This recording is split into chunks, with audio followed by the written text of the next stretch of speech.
नमो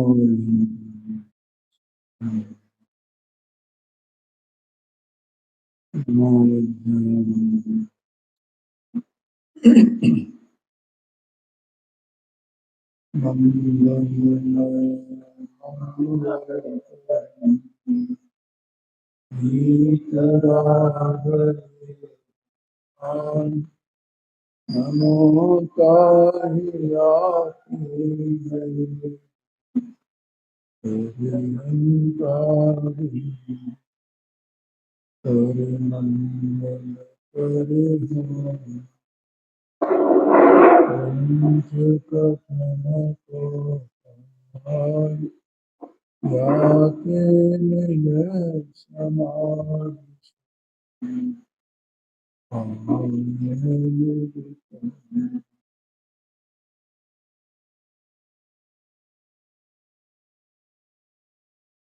मोक्षनाथ प्रकाशक जी है,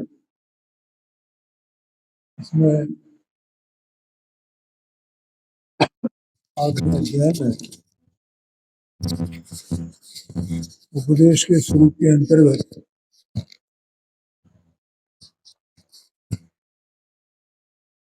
कर्णान योग के व्याख्यान का विधान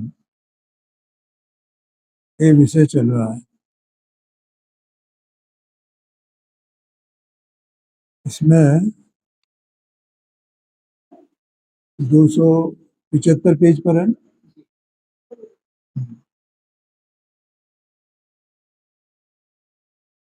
ये अंतिम पैरा चलेगा मेरे ख्याल से। तो भैया है, अच्छा नीचे से दूसरा, ठीक है। ये व्याख्यान का विधान तो समझ गया ना अपन, माने किस प्रकार से कर्णान योग की रचना की जाती है, माने क्या क्या बातें उसमें शामिल की जाती हैं, ऐसा है। दूसरा पैरा नीचे से, तथा कर्णान योग में यद्यपि वस्तु के क्षेत्र काल भावादिक अखंडित हैं,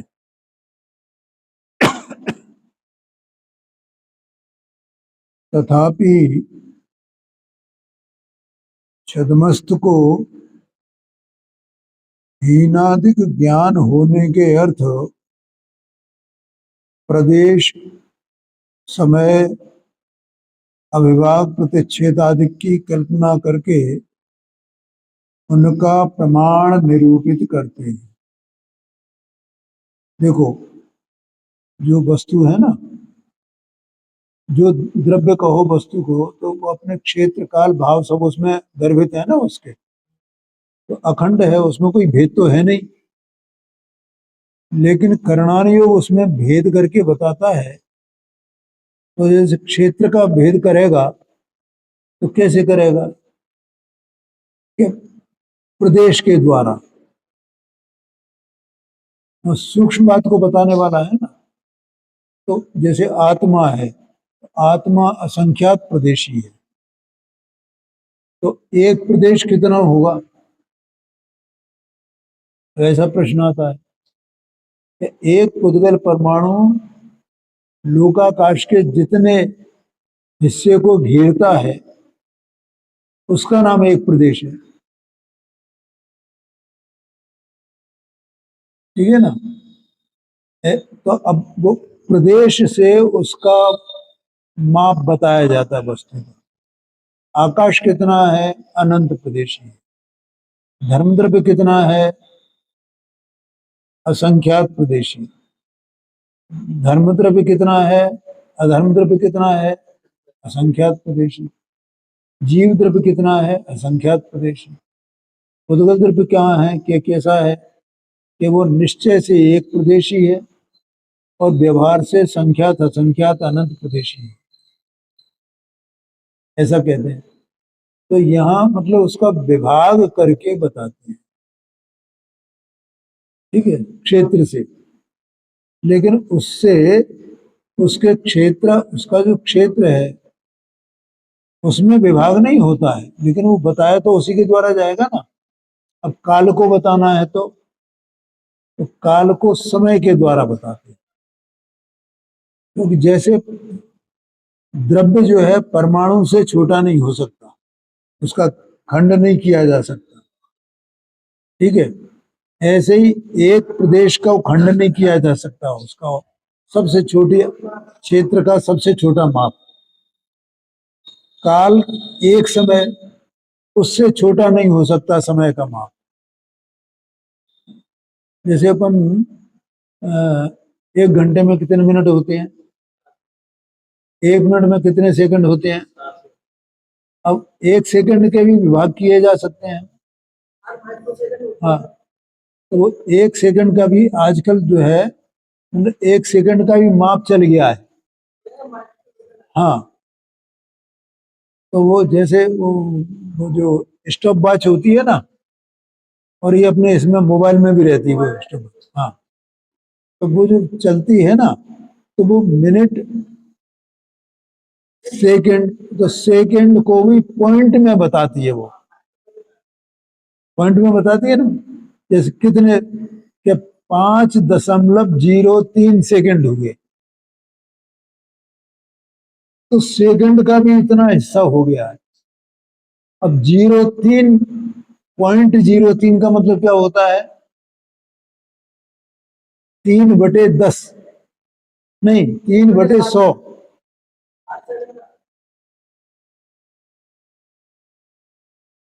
मैं ये कह रहा हूं, जैसे 5.03 सेकंड लगे किसी काम में, घड़ी ने बताया इस काम में 5.03 सेकंड लगे, ठीक है। अब 5 सेकंड तो ठीक है, हमें समझ में आया 5 सेकंड, लेकिन 0.03 सेकंड कितने होते हैं, या 3/100 सेकंड होते हैं।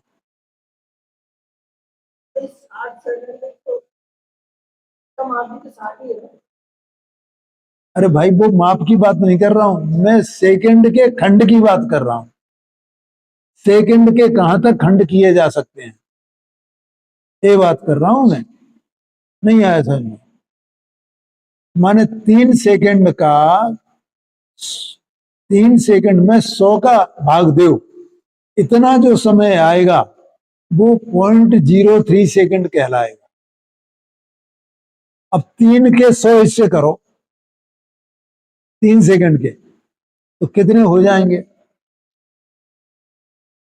3 सेकंड के 100 हिस्से हो गए ना, तो एक हिस्सा कितने के बराबर रहेगा। हाँ, मतलब इतने इतने मुझे ये बताना है कि सेकंड के भी हिस्से किए जा सकते हैं, खंड किए जा सकते हैं। मेरी बात समझ में नहीं आई।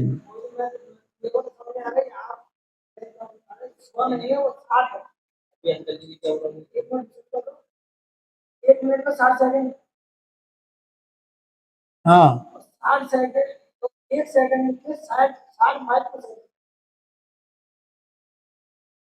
अरे वो बात नहीं भाई, तुमने दशमलव पढ़ा है कि नहीं पढ़ा है। हाँ, तो 0.01 का मतलब क्या होता है, 1/100। तो 5.03 का मतलब क्या हुआ, 5 सेकंड और 0.03 सेकंड।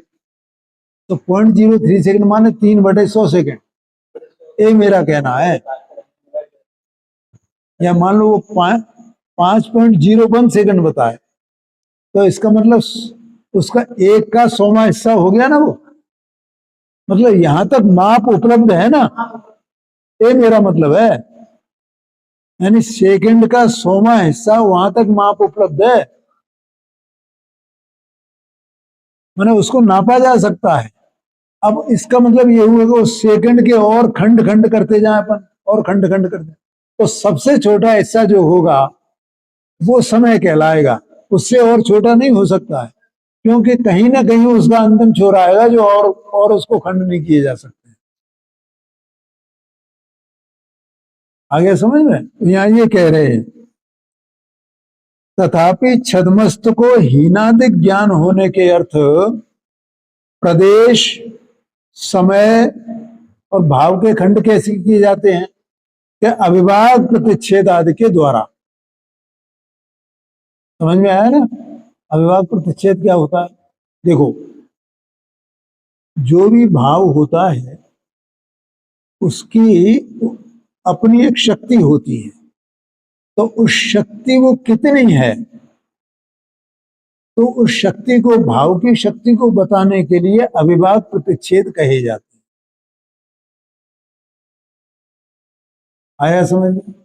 जैसे किसी जीव को सम्यक दर्शन है, तो सम्यक दर्शन कितना है, तो उसकी जितनी सम्यक दर्शन की शक्ति है ना, सम्यक दर्शन एक भाव हुआ, और उसकी जितनी शक्ति है, एक समय की पर्याय की शक्ति जितनी है, तो उसके अविभाग प्रतिच्छेद मानो उसमें कितने अविभाग प्रतिच्छेद होंगे, ऐसा।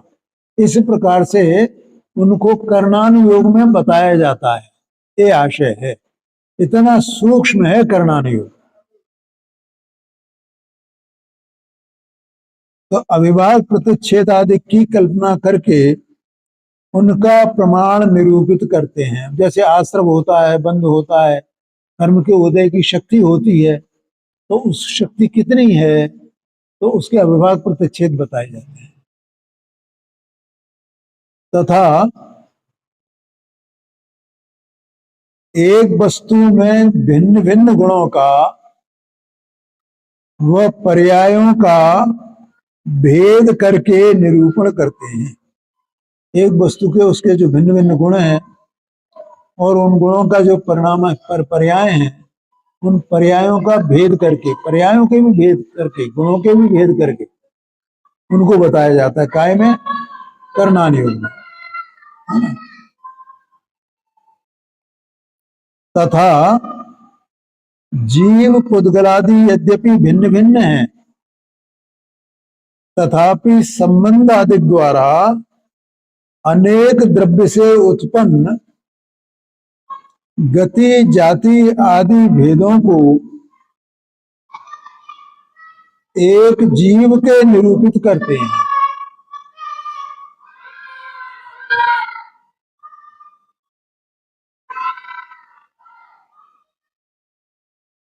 देखो क्या है, ये जीव वस्तु है ना, चेतन वस्तु, तो चेतन स्वभाव में ही वस्तु है। अब इसकी जो बताई जाती है, ये इस जाति का है, इस गति का है, ये है, तो वे जो गति जाति इत्यादि जो भाव हैं, वो पर्याय हैं, दशाएं हैं, वे तो दो द्रव्यों की मिली जुली दशाएं हैं। समझ में आया कि नहीं? जैसे ए जीव मनुष्य गति वाला है, ए जीव त्रस पर्याय वाला है, ये जीव संगी पंचेंद्री है, ठीक है? तो ये सबकी सब चीज है। जो ये जो बातें कही गई एक ही जीव के ऊपर लागू हुई, ये दो द्रव्यों के मिलाप से उत्पन्न हुई है ना, ठीक है? तो भी इन गति जाति आदि भावों को पुद्गल का नहीं कहा जाता, जीव का कहा जाता है। आगे समझ में? ये कहा, देखो फिर पढ़ते हैं। जीव पुद्गलादि के यद्यपि भिन्न भिन्न है, माने दोनों की सत्ता न्यारी न्यारी है, तथापि संबंध आदिक द्वारा, क्योंकि इन दोनों के निमित्त निमित्त संबंध है ना जीव और पुद्गल के संसार अवस्था में,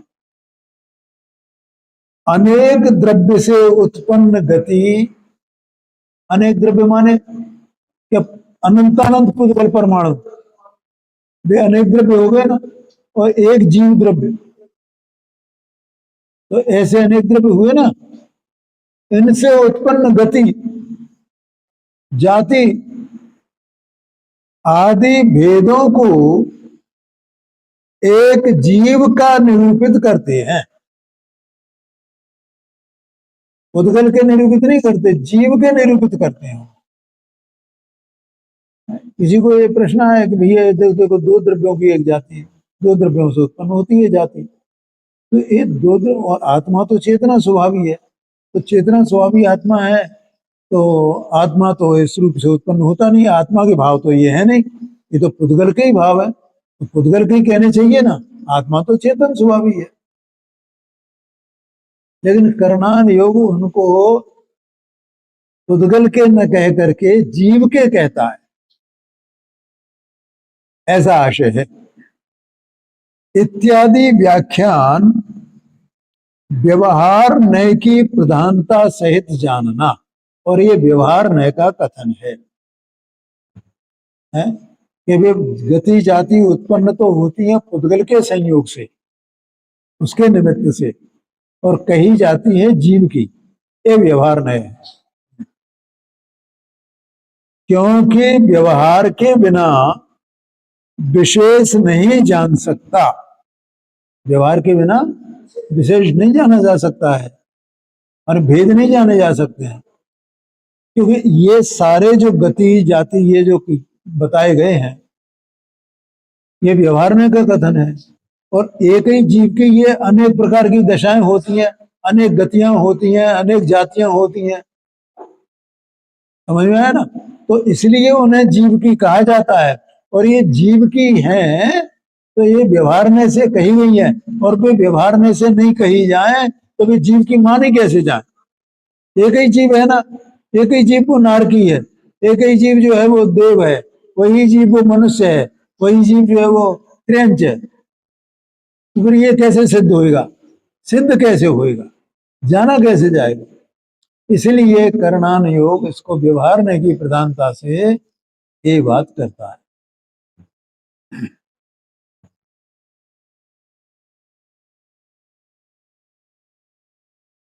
क्योंकि व्यवहार के बिना विशेष नहीं जान सकता, तथा कहीं निश्चय वर्णन भी पाया जाता है, कहीं कहीं निश्चय का वर्णन भी पाया जाता है।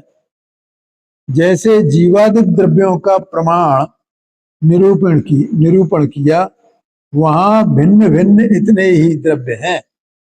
जीवों का प्रमाण मानो उसका संख्या वगैरह वो निरूपित की। जैसे ये कहा जाता है ना, वो अपन कि आलू की एक सुई की नोक के बराबर जितना आलू का अंश हो उसमें असंख्यात शरीर, और एक एक शरीर में कितने कितने जीव, कि अभी तक के जितने सिद्ध हो गए हैं उनसे अनंत गुने जीव उसमें रहते हैं, ऐसा कहा जाता है। समझ में आया ना। तो ये जीव का वहां उस दशा में प्रमाण हुआ ना, उतना उतनी संख्या हुई ना।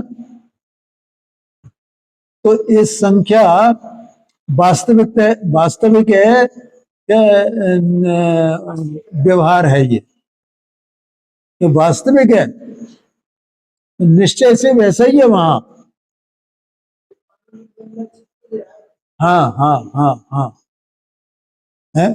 तो जीवादिक द्रव्यों का प्रमाण निरूपण किया, वहां भिन्न भिन्न इतने ही द्रव्य हैं, इतने ही जीव हैं, ऐसा समझना। बोलो ओम प्रकाश जी, कुछ ठीक समझ में आ रहा है? वह यथा संभव जान लेना, जहां जैसा हो वैसा करणान योग का जो स्वाध्याय करते हैं, तो जहां जहां जैसा जैसा प्रकरण आए उसको वैसे वैसे जान लेना, ऐसा ऐसी बात है यहाँ पर। देखो अभी इन्होंने एक प्रश्न किया था, तो प्रश्न का उत्तर मुझे देना है, वो मोक्षमार्ग प्रकाशक जी से ही है। तो मैंने अगर सब लोग आ जाएं तो मैं बताता हूँ। इसमें जो पहला अधिकार है वहां पंच परमेष्टि का जो स्वरूप दिया है, उसमें जो अरहंत अवस्था का स्वरूप बताया गया है, अरहंत देव, वहां ऐसा लिखा है, गृहस्थ अवस्था का त्याग करके मुनि धर्म अंगीकार करके। तो इनका ये प्रश्न ये है कि मुनि धर्म अंगीकार करने का क्या अर्थ है, ऐसा इसका इनका प्रश्न है। इनके प्रश्न जो है वो झकझोर देते हैं वास्तव में। कारण क्या है कि मेरी ये आदत बहुत खराब है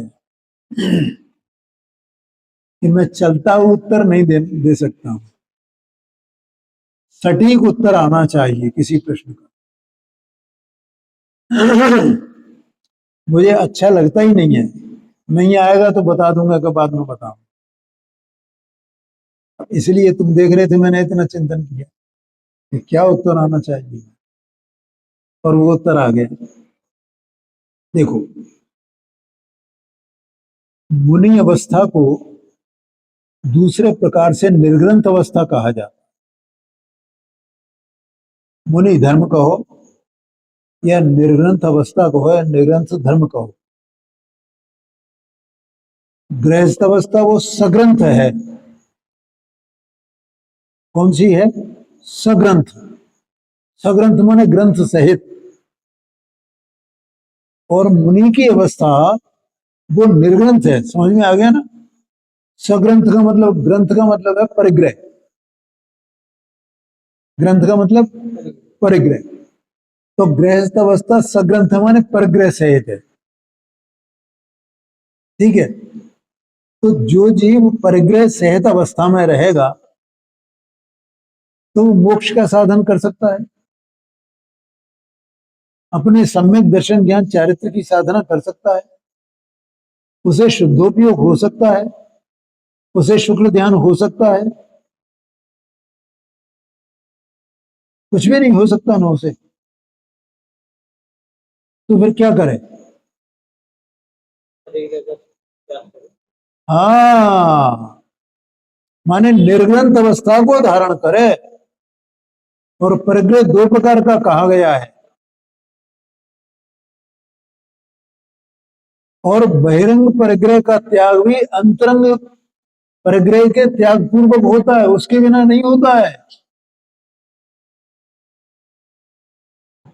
आगे समझ में क्या नहीं आया? बोलो।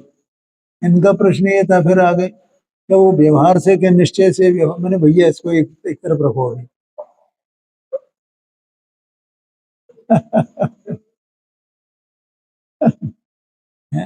तो वो व्यवहार से 28 निर्गुणा पालन करता है, वो उसका नाम मुनि धर्म है। तो वो निश्चय सम्यक दर्शन ज्ञान चारित्र का पालन करता है, इसका नाम मुनि धर्म है।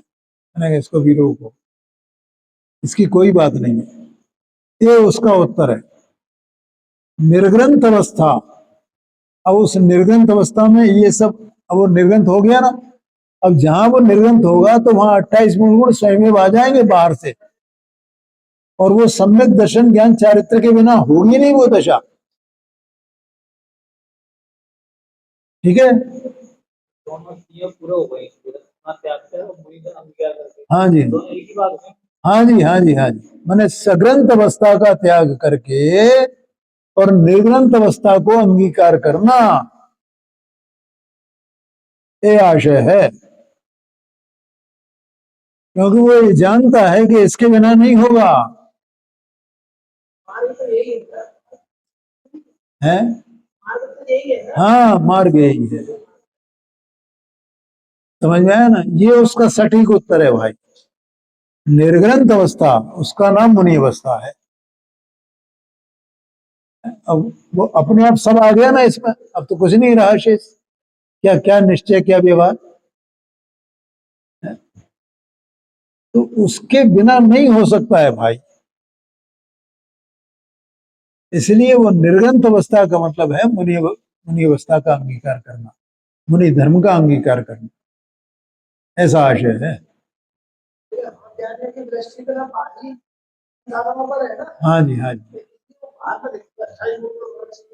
हाँ जी, हाँ जी, हाँ जी, हाँ जी, हाँ जी, हाँ जी। समझ में आया? ऐसा जो निर्गंथ अवस्था है ना, बस वो मुनिराज अंगीकार कर, ये है। हाँ जी, अब इसमें आगे चलते हैं। ठीक है? हाँ, मुनि धर्म माने निर्गंथ अवस्था, इसको याद करना मैं। हाँ, आगे कहते हैं देखो, तथा करणान योग में जो कथन है वे कितने ही तो छदमस्त के प्रत्यक्ष अनुमानादि गोचर होते हैं, तथा जो न हो उन्हें आज्ञा प्रमाण द्वारा मानना। जैसे गुणस्थान के कथन हैं, जो स्थूल कथन है, गुणस्थान के कथन है, मारणाओं के कथन है, जो अपन ने कल विचार किए ना, तो वो जो छदमस्त जीव है, ज्ञानी है, उसको ये सब माने जानता है, वो कहाँ इस प्रकार से, तो वो प्रत्यक्ष और अनुमान आदि के द्वारा जानता है कि इस प्रकार से होते हैं। और हर एक जीव की दशा जो है वो 14 मार्गणा उसमें लागू करती है, जैसे अपन ने, ये बिल्कुल मैंने अनुमान से और प्रत्यक्ष में ये सब जानने में आता है। ठीक है। और कुछ बातें ऐसी होती हैं जो आज्ञा प्रमाण से ही जानने, मतलब मान लेना चाहिए उन्हें। जैसे ये कहा, इसमें अपन ने पढ़ा था ना कि सम्यक दर्शन होने पर तो कितना 41 प्रकृतियों का बंध नहीं होता, आश्रम रुक जाता है? हाँ, देखो भैया, हाँ, इसमें फुटनोट में दिए हैं ना, अनंतानुबंधी संबंधी 25, 267 पेज पर है वो। एक बात और मैं बताना चाहता हूँ कि इसमें जो तुमने क्या पूछा था, हुंडक संस्थान का पूछा था ना, तो इसमें सभी संस्थानों के नाम दिए गए हैं। देखो अंतिम लाइन में नीचे लिखा है संस्थान 4, फुटनोट में ही नीचे अंतिम लाइन लिखा है संस्थान 4, ब्रैकेट में नेग्रोल, स्वाति, कुब्जक और बामन। ठीक है।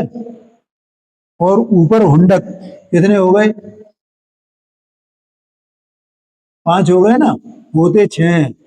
तो छठवां होता है समचतुरस्र संस्थान। ठीक है।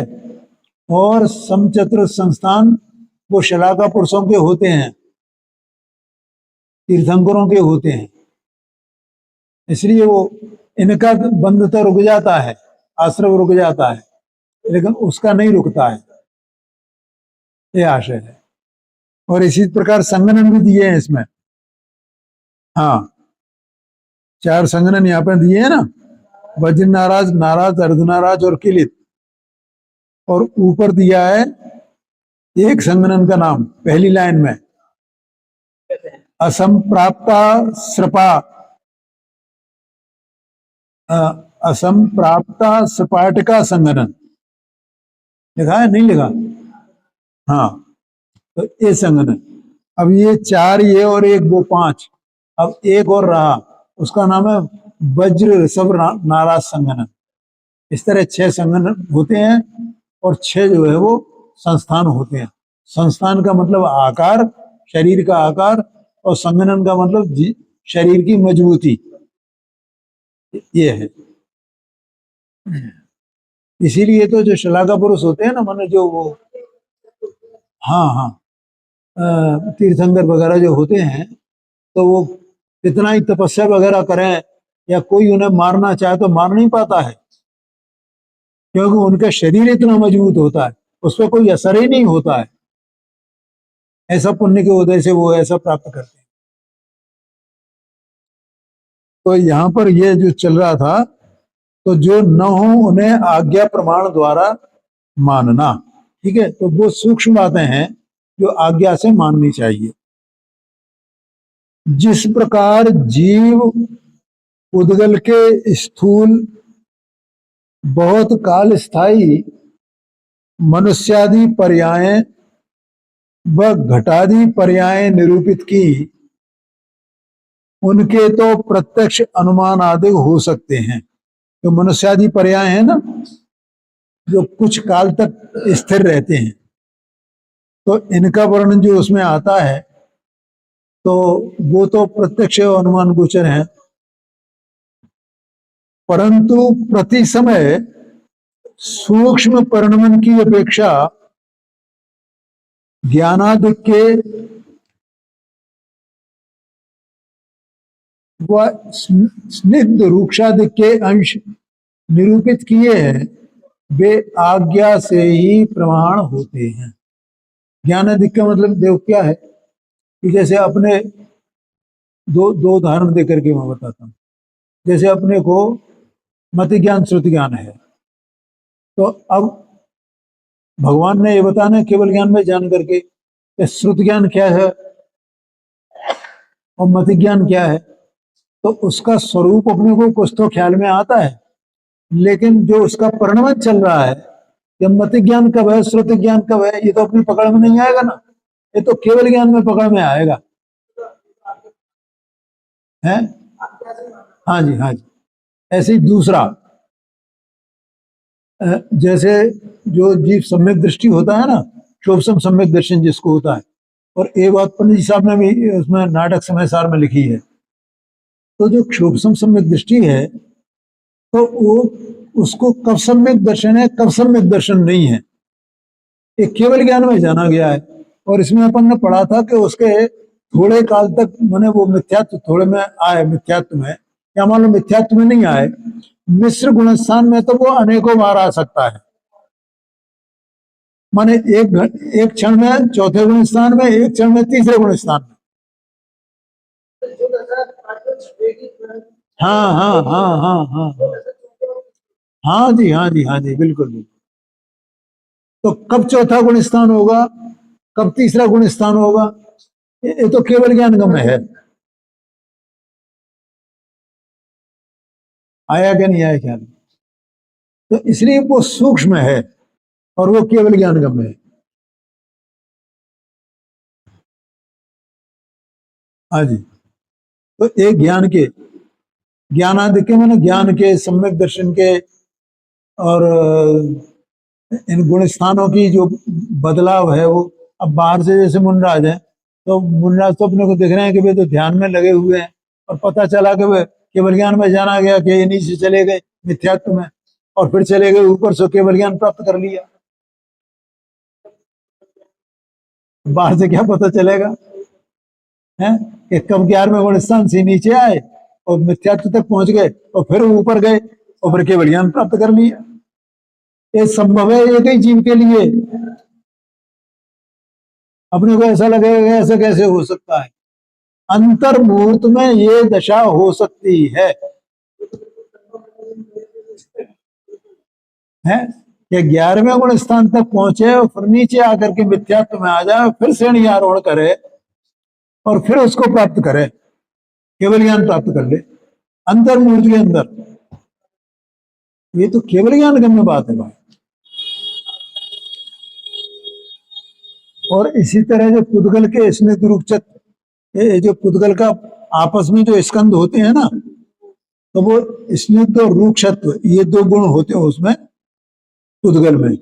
तो उनके जो आज गुरुदेव जी के व्याख्यान में भी ये बात आई थी, 165 नंबर की गाथा है शायद उसमें, प्रभुचंद सार जी में उसमें आया था। तो स्निग्ध और रूक्षत्व तो इनके अंश होते हैं, स्निग्धपने के और रूक्षत्व को कहते हैं रूखापन, और स्निग्ध को कहते हैं चिकनापन। ठीक है, तो उनमें चिकनेपन के और रूखेपन के अंश रहते हैं। तो उनमें जाने पुद्गल का जो स्कंद बनता है ना, तो वो स्कंद कैसे बनता है, तो उसका ये है कि उनमें दो अंशों का अंतर होना चाहिए, तो वो माने स्कंद बनेगा। और अगर वो दो अंशों का अंतर नहीं होता है, ज्यादा का होगा या कम का होगा, तो नहीं, वो बंध नहीं होगा, बनेंगे नहीं। तो वो उनकी जो दशा, उनकी जो अंश कितने क्या हैं, ये सब केवल ज्ञान गम्य है। ये तो अपने अनुमान आदि के योग्य भी नहीं है, ऐसा है। इसी प्रकार अन्यत्र जानना, आगे कहते हैं तथा, देखो किस किस प्रकार का वर्णन करणान योग में है वो बताया जा रहा है यहाँ। करणान योग में छद्मस्तों की प्रवृत्ति के अनुसार वर्णन नहीं किया है, केवल ज्ञान गम्य पदार्थों का निरूपण है। माने छद्मस्थ की जो प्रवृत्तियां होती हैं तो अपनी प्रवृत्तियां तो सब स्थूल होती हैं, तो उसके अनुसार वर्णन नहीं है इसमें। तो केवल ज्ञान गम्य जो है वो वर्णन है इसमें। जिस प्रकार कितने ही जीव तो द्रव्यादिक का विचार करते हैं और वृतादिक पालते हैं।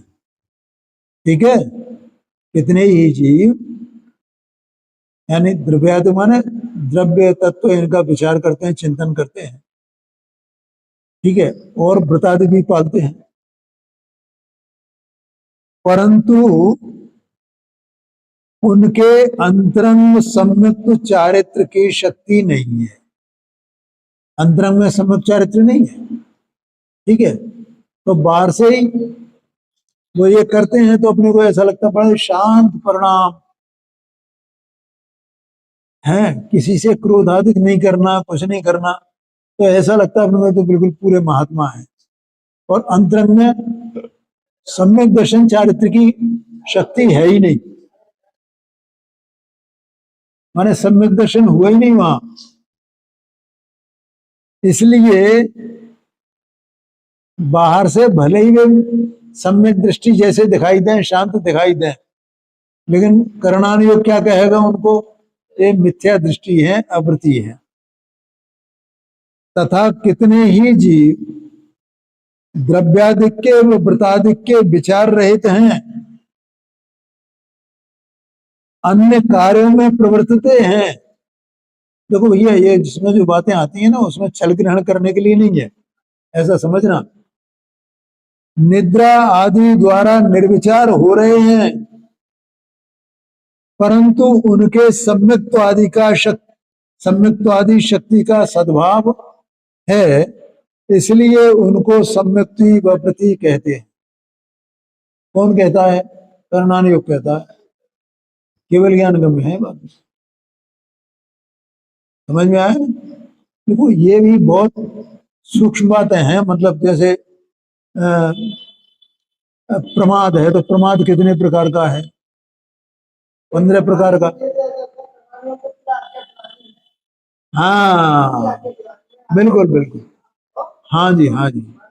और देखो, जितनी अपनी ज्ञान की शक्ति हो, बुद्धि हो, उतना पढ़ना जरूर चाहिए, अवश्य पढ़ना चाहिए उसको। खैर अपन तो अभी इसमें लगे हुए हैं ना, जो लोग इसमें लगे हुए हैं, पहले वे तो इसको ही समझे भैया, वो अभी कुछ समझ में नहीं आएगा।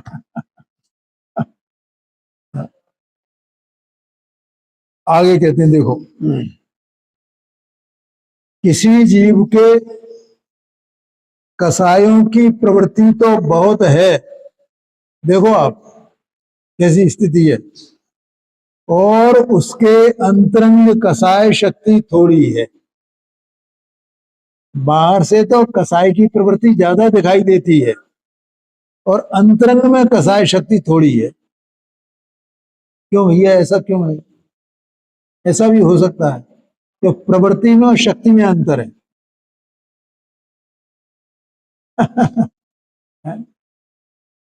जैसे किसी को एक चौकड़ी कसाय का अभाव है, 3 चौकड़ी कसाय का सद्भाव है, तो उसकी कसाय शक्ति कम है।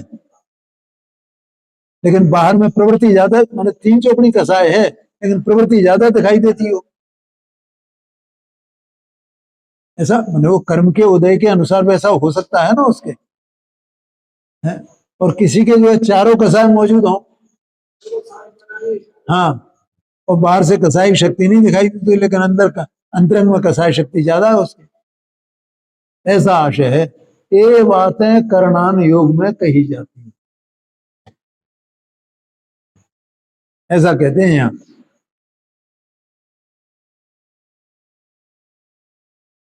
तथा किसी जीव के कसायों की प्रवृत्ति तो थोड़ी है, प्रवृत्ति, और उनके अंतरंग कसाय शक्ति बहुत है, तो उसे तीव्र कसाई कहते हैं। जैसे व्यंत्रादिक देव कसायों से नगर नाशादि का कार्य करते हैं, तोड़फोड़ करते हैं, तथापि उनके थोड़ी कसाय शक्ति से पीत लेश्या कही है। लेश्या पीत है उनके, है, और बाहर में प्रवृत्ति ज्यादा है। हाँ, अब देखो, ये लेश्या जो है अपने ज्ञान का विषय नहीं है। 6 लेश्या बताई गई है ना, ये लेश्या केवल ज्ञान का बात है, अपन तो समझ ही नहीं सकते उसको। और एकेंद्रियादिक जीव कसाय कार्य करते दिखाई नहीं देते, तथापि उनके बहुत कसाय शक्ति से कृष्णादि लेश्या कही। उनके कसाय शक्ति बहुत है और लेश्या भी कृष्ण है, और बाहर में प्रवृत्ति दिखाई नहीं देती है। तथा सर्वार्थ सिद्धि के देव, अब ये दूसरे प्रकार से कह रहे हैं, वो एक इंद्रिय की बात की, अब देवों की बात करते हैं, और वो भी सर्वार्थ सिद्धि के। सर्वार्थ सिद्धि के देव कसाय रूप थोड़े प्रवर्तित हैं, थोड़ी कसाय है उनके, तो उनके बहुत कसाय शक्ति से असंयम कहा है कि वे असंयमी हैं। तो हमें तो समझ में नहीं आता वे असंयमी कैसे हैं।